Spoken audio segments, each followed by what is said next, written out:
Hi everybody, Tahir here from Odeberg Permaculture Farm out in the Clay and Karoo, Western Cape, South Africa.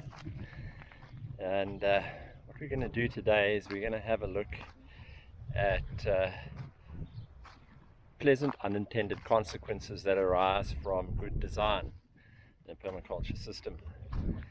And those of you who've been practicing permaculture for a while, you'll realize that when you set up a system and you design it so that you set up the conditions that would perfectly suit the main element that you're trying to get production from, whether it's cattle or certain vegetables or fruit.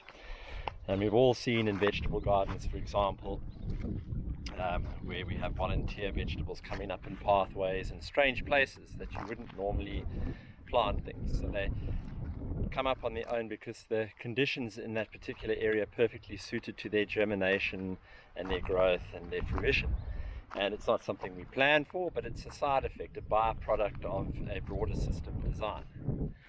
So today what we're going to have a look at is a quirky little garden that kind of designed itself out of a worm farm composting system.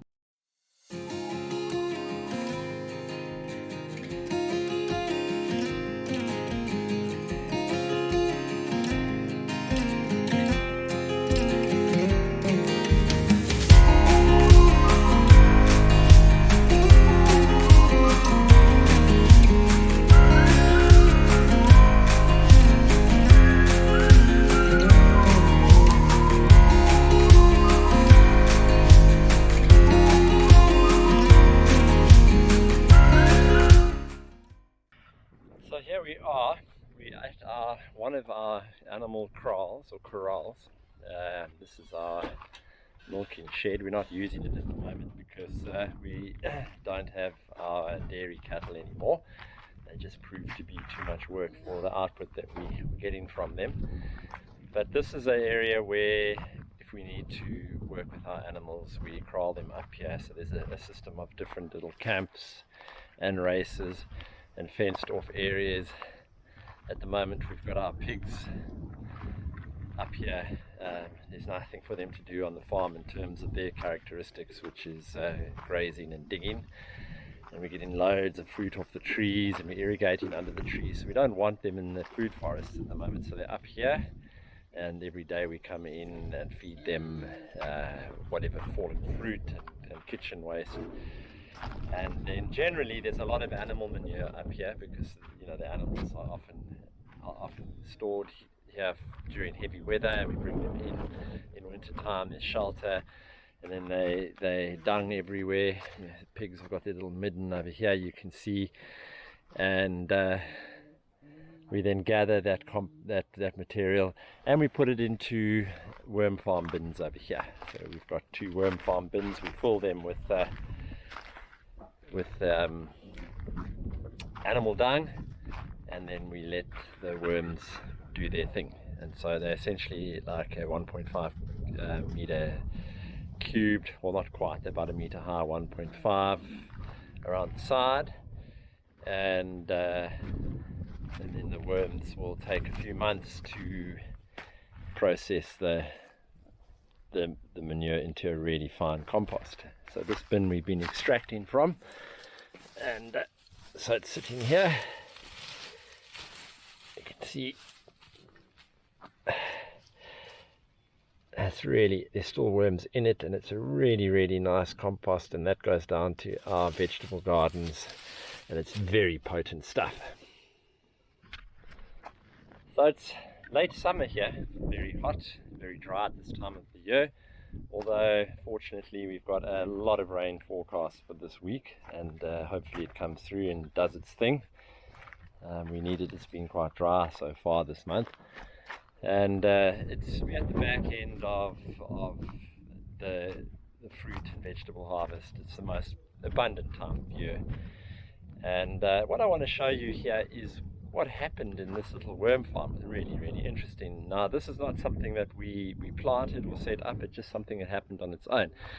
So what we do is when we throw the manure in here for the compost process, the worm farm compost, we put this 90% shade cloth cover over the top to protect the worm farm, stop it drying out, stop birds, particularly hardy-dars, getting in and eating the worms, and yeah, and just helping to create a moist and cooler microclimate. And so, you know, we irrigate it every now and then and leave it at that. And strangely enough, or interestingly enough, the fertility of this system is just so high, even though there's no soil here.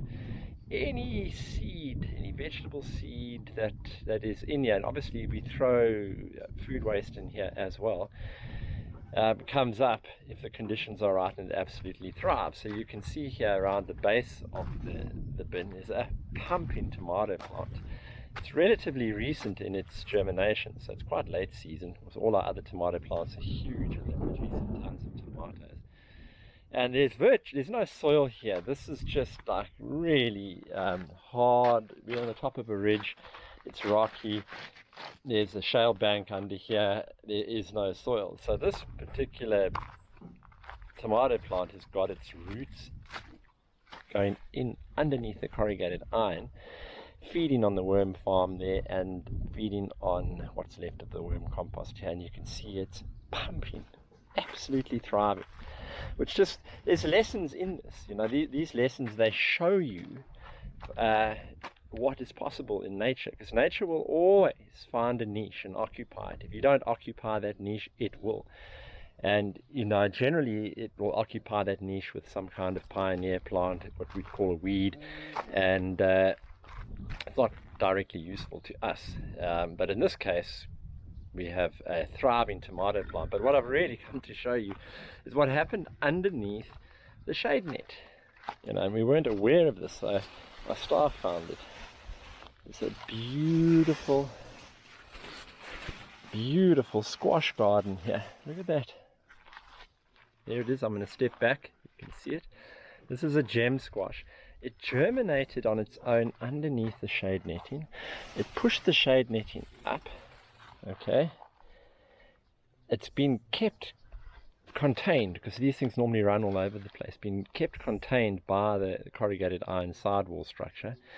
Nice and cool and moist there. Obviously enough sun through that 90% shade cloth to provide the light this plant needed, and it has been pumping out squashes. The staff say they've been eating it. They discovered this. You can see it's flowering there. They said that the squashes are soft and sweet. I just want to see if I can actually, there we go. There's one more. Look at that. Soft and sweet and no pumpkin flour at all.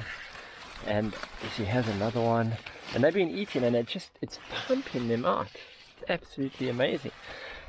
And, you know, this is really what self-regulation is all about. You know, you create the right conditions for a certain purpose. And you hope then that nature will take its course and support what you're trying to achieve. But at the same time, nature is so vast and infinite that there are unseen processes going on.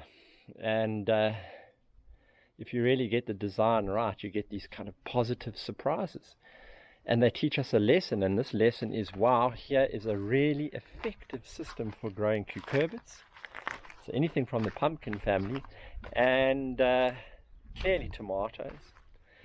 And there's no soil involved in this area, so you could create such a thing on a hardscape, on a concrete apron, anywhere basically. There's quite a bit of shade coming in from this animal shelter, so you can see the squash has scaled itself down a little bit at the back here. I don't want to disturb it too much. See, the thing is, what people don't understand with gardens is they think that you need to fiddle a lot. You've got to, it's this legacy of organic gardening. You've got to prune and pick and fiddle, and actually you don't. The more you fiddle, the more you interfere with nature's pattern, and that's when you often create conditions for pests and diseases to arrive. So really what you're after is to try and create the right context for self-regulation, and here it is. It just happened. Absolutely no work. virtually no weeds. There's a little bit of grass in there. This thing just needs water, and it just pumps out squash. The medium it's growing in, the worm fertilis, it just produces itself. It's just cow dung, and look at that, and the worms do the work to build the soil. And there's actually years worth of fertility in a system like this. So really interesting. Confirms so much about nature and self-regulation, and this is what permaculture is really all about. It's not about how something looks, it's about self-regulation, self-management, systems providing for their own needs from within the system that they are growing in. And so here we've got wind. Even though it's a very windy place, we quite elevated. You can see the Langeberg down there. The corrugated iron provides a decent wind protection. There's a bit of wind protection along the back of the kraal as well. The moisture is nicely retained by the four walls of the corrugated iron, and the worm fertilis itself holds moisture beautifully. So we've got a thriving little life support system here, and there's no reason why this can't be replicated. And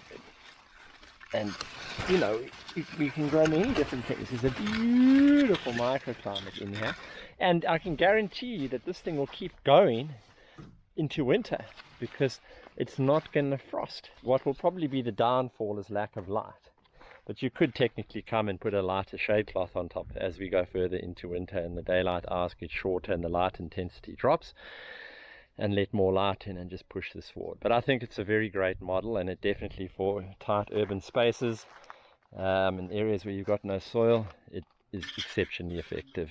You know, and this is a classic example of self-regulation, of letting nature take its course.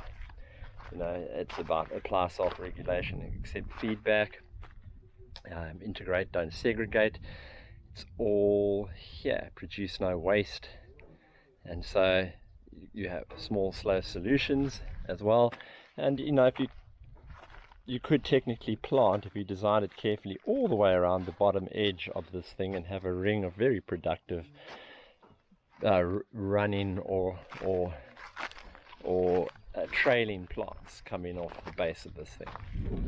Anyway, you know, nature's the ultimate teacher. If you pay attention, you learn. Thank you very much, and thanks for watching.